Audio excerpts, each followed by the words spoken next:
This is a download from BFM 89.9, the business station.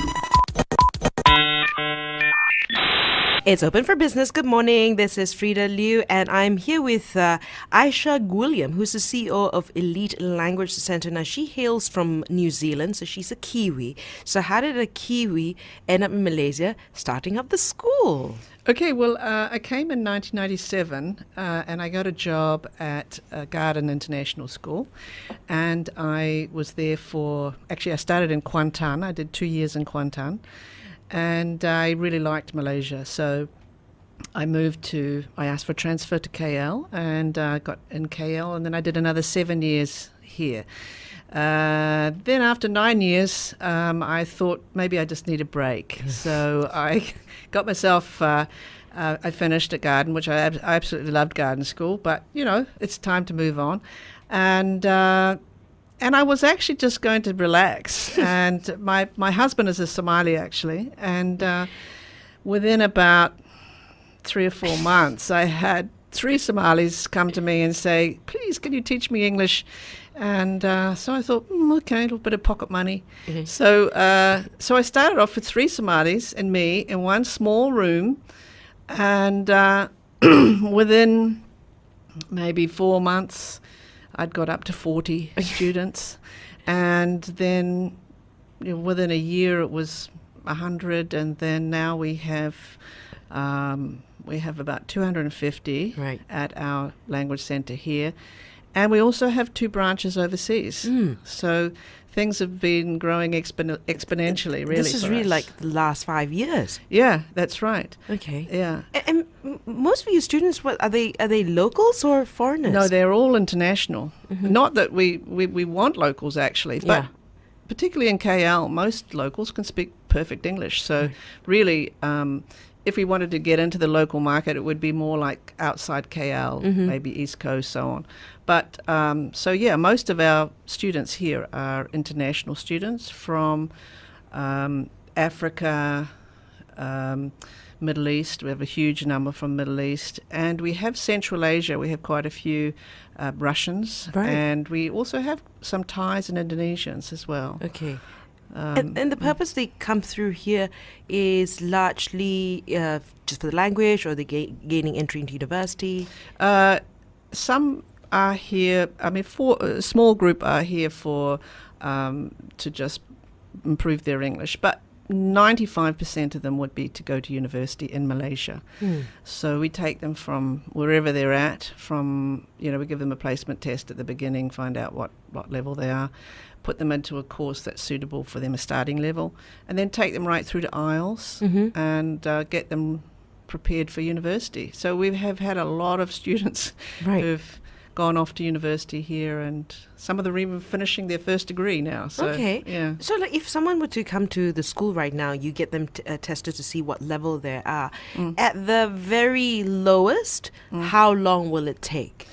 To get to university entrance level, which would incur the longest would be 18 months. But usually it's more like 12 months.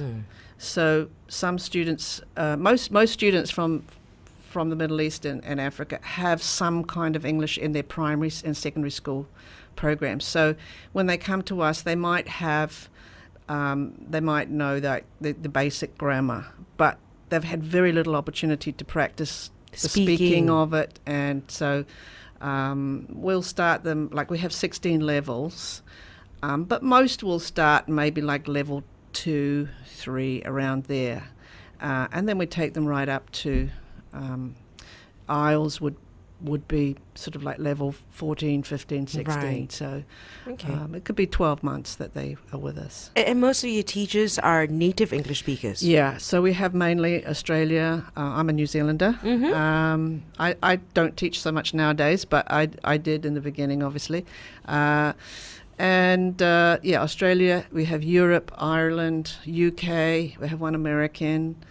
So that's one thing that we really guarantee at our language centre, is that you will get a teacher from the Western world with fully qualified with the CELTA certificate, which, if you know anything about No. that's the one to get. Right. You know, it's a very, very tough course done by the British Council.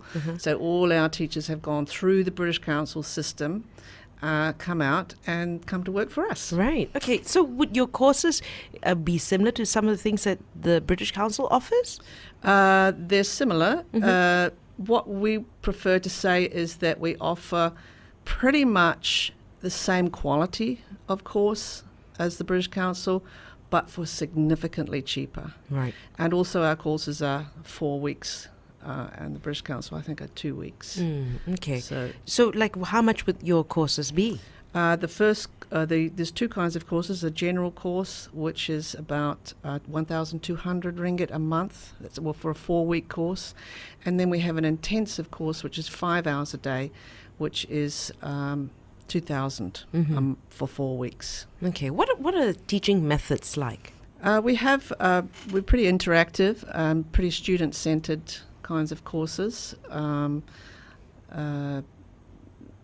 In terms of what we offer, that we think that we can do better than a lot of other language centres, is because our teachers you're guaranteed to get a native English teacher.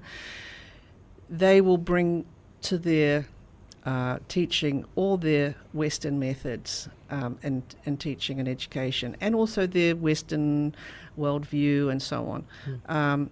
So when a lot of people come to study English, even though there are many great teachers around the world who speak perfect English who are not native, a lot of people, particularly the Arabs who we have predominantly, they like, sadly, to see that UK guy standing in front of them. They feel they're getting English that is from England. Okay, so that's the perception that they have. Yeah. I'm going to study English. I'm going to get it from an Englishman. Yeah, it's like if I want to learn Japanese, I've got a good friend who, he spent 25 years teaching in Japan, can speak English, but I like to see that Japanese face, Okay, all right, you get your money's worth, Yeah.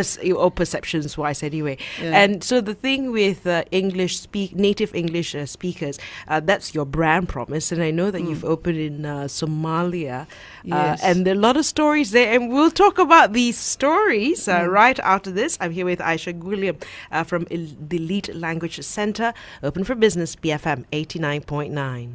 Business for Malaysia. BFM 89.9. It's open for business. Good morning, Frida Liu here. Aiyshah Gwilliam from the ELIT Language Centre is here. They've been around for 5 years. Most of the students are from overseas, and we were just saying earlier on that you've got your ELIT Language Centre here in Malaysia, and you've got 2 in Somalia.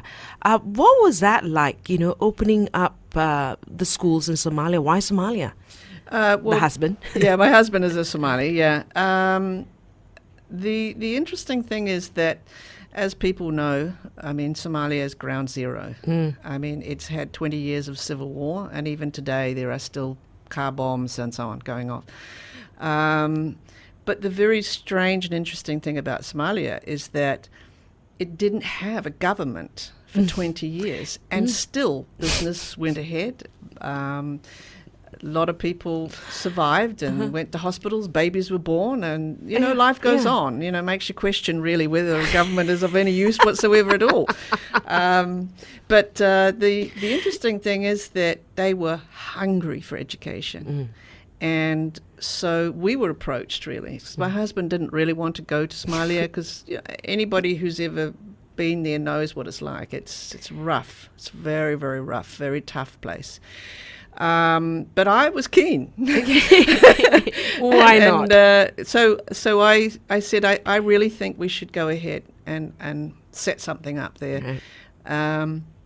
So we didn't go to Mogadishu initially because at that point, which was, I think, 2 years ago, it was still The height of problems. So we went to a place in the north called Bosaso. North, when I say north, if people know the geography, it's pretty much only maybe like 50 miles to Yemen, if you know what I mean. It's just from there. So it's right at the very, very tip. Bosaso is right at the very tip of the Horn of Africa. And the interesting thing about Bosaso was that 20 years ago there were like 2,000 people there. Now there's 600,000. Oh, And the reason is because of the civil war, everyone just ran. right. And some people ran to Kenya, some people ran to Ethiopia, and some people ran to the north because that was the safe zone. Right. So that means that Bosaso has now become a very booming city. And it had, I think, one university, a couple of language centres that were not in any way at any kind of international level. So we went in and we set it up, and since then it's been continuing to build its name there. Right. And then a Mogadishu. year ago, just 18 months ago actually, in Mogadishu, someone else came to us and said, why don't we open in Mogadishu? So we said, yes, we'll open there. I didn't go to Mogadishu, but my husband went, and he sort of officially opened it in January last year. And that school's really, really booming. They have a lot of students because it's particularly in the last year. Now they have a new president, and there's a whole lot of money coming into Somalia. There's a lot of good things happening in Mogadishu. So ELIT Language Centre is part of that also. But still the budget of the local Somali in Somalia is very low. So in Bosaso and Mogadishu, pretty much they can only pay about between $20 and $30 a month. So the one in Mogadishu has enough students to support itself, but the one in Bosaso, it's very seasonal because in the middle of the year, which is about now, it gets to be like 50 degrees. And so, a lot of people move up to the mountains to cope with those months. So the numbers go right down. But then it kind of booms again about November, December, January, February. So it's really just probably running for a good 6 months. Yeah, 6 months, yeah. So it needs financial support. Right. But the overheads are not very high. To run that school costs, compared to this school here, which is much, much, much more expensive, would be only maybe $2,000 or $3,000 US dollars a month. So that requires a lot more. Which also, you were saying some couple of things, like sometimes there's still violence, there are still bombs exploding around the area. This is in both Bosaso and Mogadishu. Yeah, it's more so in Mogadishu, obviously, but I've been to Somalia 4 times. Always to Bosaso. I haven't yet braved Mogadishu, but I do plan at some stage to get down there just for the experience of it. But just for me, for example, to go to Bosaso, I have to have 3 bodyguards, an armed vehicle wherever I go. And in terms of being in Bosaso itself, I have to be in a hotel that's got armed security. I can't go anywhere. I can't walk down the street or anything like that. When I go out of the hotel, the armed vehicle has to drive right next to the exit of the hotel, so that there's only about 12 inches between the gate and the car door, and the guards have to come out. The military have to come out with their, it's exactly what you see on TV. Right. But you know what? The only places I can go is the hotel and the school, and the school and the hotel, and that's it. So if I'm there for 2 weeks, it's kind of, there's nothing else to do except do training at the school with the teachers, and also the administration, make sure that the administration's working properly. And understand that the school is also weapons free. Yeah. Actually, there's a good story about that. The manager, when we first got there, he said, do you think we should make this weapons free? And I said, of course, but why are you asking? And he said, because one of our students came in with an AK-47, and he said, can you hold my gun while I do my English course? and then he goes into the class, and he says, okay, we have to make this a weapon-free zone now, and he Yeah. put up these signs, and Yeah. so he had to get a safe so that when people, and it had to be a big safe that was big enough to hold AK-47s, so when people arrived, they just took the guns out of their pockets, and Wow. they say, here you go, I'm just going to do my English course at ELIT Language Centre. So And okay, the brand promise of getting native English speakers, how do you overcome that? Who's willing to go? yeah, well, that's a very interesting point, because Somalia, as you know, we couldn't send native teachers. I mean, the cost of security alone would bankrupt us, because even for me, to have 3 bodyguards, that's very expensive. So what we do, what we have created here in our language centre here is an online system where there's 2 kinds of things. There's one where you can have a live teacher, which is using a particular program where you can see the teacher in the camera, and he talks to you and everybody around the world. Has got headphones at their computer and so on. There's that kind of thing. But of course, then again, Somalia doesn't have a particularly reliable internet. Right. So what we do is we have recorded some classes. So the teacher here has recorded an entire course, which is the same as what we get here, which is 5 days a week, 3 hours a day.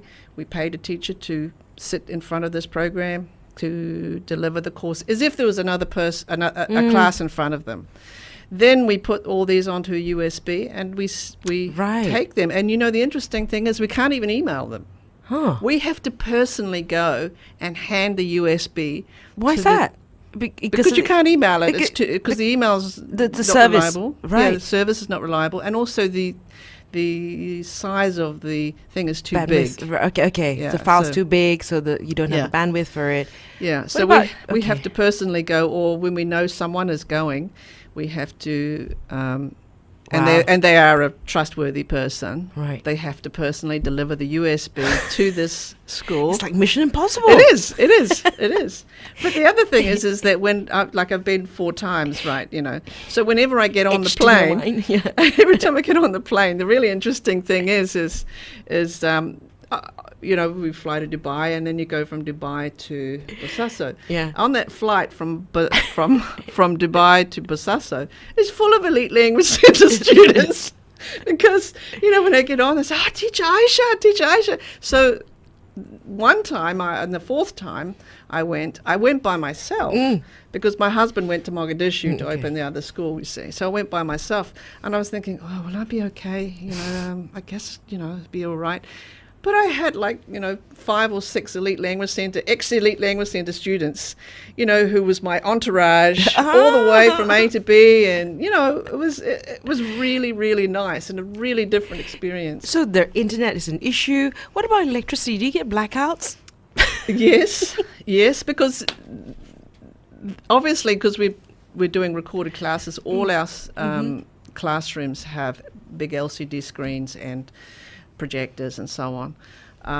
But yeah, there are blackouts. Certain time of the year there are blackouts, but most places run on a generator. Right. So A must-have. Yeah, you have to have. If it goes out, then you have to have a generator.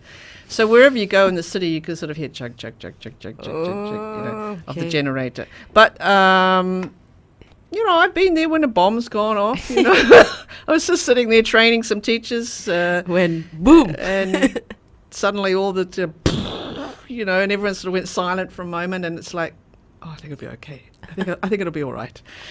Wow. Because actually what we do, just going back to the recorded classes, is the classes are put on the LCD screen, and then we have local teachers who kind of facilitate it. Facilitates, right. So everybody in Somalia who goes to ELIT Language Centre gets exactly the same course with exactly the same teachers as if they had come to Malaysia. Right. It's just that the local teacher stops and starts Right. the program. Okay, So- and I know you've also got people who are interested to start this in Djibouti yeah. and Saudi Arabia. Yeah. Well, we have, just to get people's geography sorted out, Djibouti is actually right up north next to Somalia on the left. It's, actually, it's only apparently 11 kilometers to Yemen from Right. there. And its neighbors are Ethiopia, Eritrea, that kind of thing. So they are essentially Somalis, except they are a small part of Somalia that broke off into a French colony. So actually they speak Somali and French. Right. And as a country, they have about 800,000 people in the country. And we have Djibouti students here, actually, also at our school. They are undergoing a huge change because they are next to Somalia, next to Eritrea, next to Ethiopia, next to Yemen. They are right in the center of a war zone. But Djibouti is kind of like a very, very neutral. Switzerland of It's Africa. it's the Switzerland of Africa, exactly, Okay, yeah. there. So what they have there is they have a lot of international militaries, a lot of Americans, there's a lot of actually Malaysians, interestingly enough. Is there oil? There must be oil. There's not oil, but the reason why there's a lot of military there is obviously because of the problematic area. The location it is, yeah. But also of the pirates, you see. Oh, The Somali them. pirates. Forgot about them. Yeah, the Somali pirates are right next to Djibouti. So if any Malaysian ship or American ship I or anything gets see. caught there, they are right there to deal with the situation. So that's what Djibouti predominantly is about. Okay. Plus, there's oil in South Sudan. Right. Now, South Sudan has a lot of problems getting through. Can't get through Somalia to the Indian Ocean. Right. Can't get through Eritrea. Can't get through Sudan, North Sudan. So now the latest is that they're trying to get through Ethiopia to Djibouti to get to the coast, because Wow. to transport oil, the best thing is to do it by sea. So that's really the future for Djibouti, is to be that hub Right. for the transportation of the oil. So there's a huge future in Djibouti. So I'm giving you all this history about Right, Djibouti. yeah, because it's like Djibouti. I haven't Yeah. heard of it. So, Yeah. and then of course Saudi is happening too. But these are the plans for Yes, 2030. we have been approached by a Saudi, two Saudis actually, who have already had experience with us in Malaysia, and they really want to open something in Dammam. Now, if you know where Dammam is, Dammam is not Riyadh, not Jeddah, but Dammam is right next to Kuwait. If people know where Kuwait of course. is, and Kuwait and Bahrain, not far, just around that area there, right on the sea there. So Dammam is an oil place, and they have some language centres, but there's always need for more, because one of our biggest groups here in Malaysia are Saudi students. Right. Somalis are our biggest group, then we have Saudis is our second biggest group. So that's the plan for Saudi as well. Yeah. And, one of the things that, of course, these courses that you have are largely for 18-year-olds and above going to university, but you started with children's classes. And this was also very interesting because this is with international schools, and immediately I thought of English international schools, but there's so many of these international, And in Malaysia there are, as you mentioned, we started actually doing adult classes for people going to university, but just this year we have started doing after-school programs for children at what we would call international schools. Now, it's Right. not like garden school Right. or ISKL or anything like that. These are embassy schools, if you Right. like. We've done a very successful few months at the Saudi school, where there's been a really significant change in their English ability, and there's a lot of support from the Saudi community for Right. that. And they're just about to have their summer holidays, so we will come back in September. But also we have approached the Libyan school, which have 700 students. Serious? Okay. And this afternoon, actually, I'm going to the Yemeni school, which have, I think, 1,000 plus students. Wow. There's also, of course, there's the The Iranian Koreans, the school, there's the Korean Iraqi school, and then that's just the Middle East. We also have the Indonesian school, the Taiwanese school, Japanese school, Korean school. I didn't realize the numbers were so large. Yeah, there's a huge international community of children here who study their curriculums from their country. So we're looking to branch out and do after-school programs for many of these places. And again, we guarantee native English teachers from UK, Australia, US, all that as well. So we're just in the process of developing that more. Right now, we're already have completed successful few months at Saudi school, and they're really keen to have us back. But also for these schools, it's now, particularly the Middle East schools, it's the summer holidays coming up. So we are going to offer a summer program for students. For those that aren't going overseas. Yeah, or going those anywhere. are not going back. Yeah. Right. It's been very fascinating. History lesson, geography lessons, definitely learned some new English words as well. Yeah. But yeah, thanks for sharing. Yeah, and all the that's best as Malaysia goes to Somalia. Yeah. Aiyshah Gwilliam from the ELIT Language Centre. This is Open for Business, BFM 89.9.